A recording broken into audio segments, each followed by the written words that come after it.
अस्सलाम वालेकुम वीवर्स। आज मैं लेकर आई हूँ आपके लिए बहुत ही मज़ेदार से निहारी की रेसिपी, जो कि बहुत ही मज़ेदार से निहारी बनकर तैयार होती है। तो चलें रेसिपी को स्टार्ट कर लेते हैं। यहाँ मैंने पैन लिया है, इसमें ऐड करेंगे ऑयल तकरीबन 5 से 6 टेबल स्पून के बराबर है। अब हम इसमें साथ में ऐड करेंगे 1 टीस्पून लहसुन अदरक का पेस्ट और इसे 1 से 2 मिनट के लिए अच्छे से फ्राई करेंगे। लहसुन अदरक का पेस्ट भुन गया है। यहाँ मैंने लिया है 250 ग्राम बॉन्ग का गोश्त, जो हम इसमें ऐड कर देंगे और इसे 2 से 3 मिनट के लिए हम इसे फ्राई करेंगे। ये देखिए गोश्त अच्छे से फ्राई हो गया, इसका कलर काफ़ी चेंज हो गया है। अब हम इसमें ऐड करेंगे 1/4 टीस्पून हल्दी, हाफ टी स्पून पिसी हुई लाल मिर्च और साथ में हम इसमें ऐड करेंगे 1 गिलास पानी और इसे लो फ्लेम पर कवर करके कुक होने के लिए छोड़ देंगे 30 से 35 मिनट्स के लिए।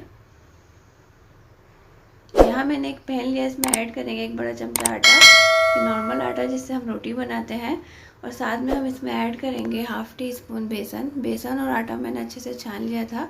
इसे हम 3 से 4 मिनट के लिए अच्छे से भूनेंगे। ये देखें आटा अच्छे से भुन गया। अब हम इसे एक प्याली में निकाल कर साइड में रख देंगे और गोश्त को हम बीच में चेक कर लेंगे।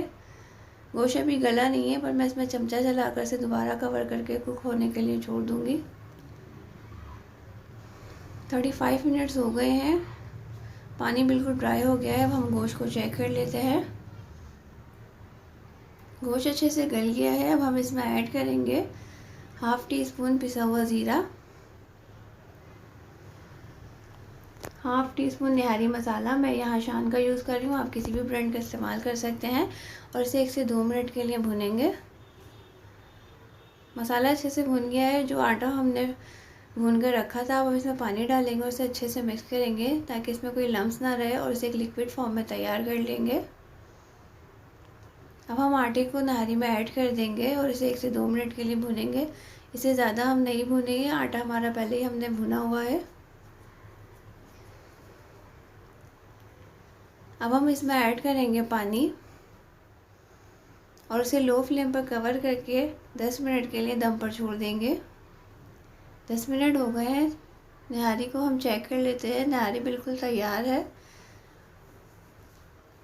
अब हम इसका बघार तैयार कर लेते हैं। यहाँ मैंने एक पैन लिया है, इसमें ऐड करेंगे 1 बड़ा चमचा ऑयल और साथ में ऐड करेंगे कि स्मॉल साइज़ की प्याज को हम गोल्डन होने तक फ्राई करेंगे। और यहाँ मैं 1 चुटकी बराबर निहारी मसाला ऐड करूँगी, जिससे निहारी पर काफ़ी अच्छा कलर आ जाता है। ये ऑप्शनल है। बघार तैयार हो गया है। अब हम निहारी पर ऐड कर देंगे। मज़ेदार सी निहारी हमारी तैयार है। आज की रेसिपी आपको कैसी लगी मुझे कमेंट्स करके ज़रूर बताइएगा। चैनल पर नए हैं तो चैनल को सब्सक्राइब कर लें।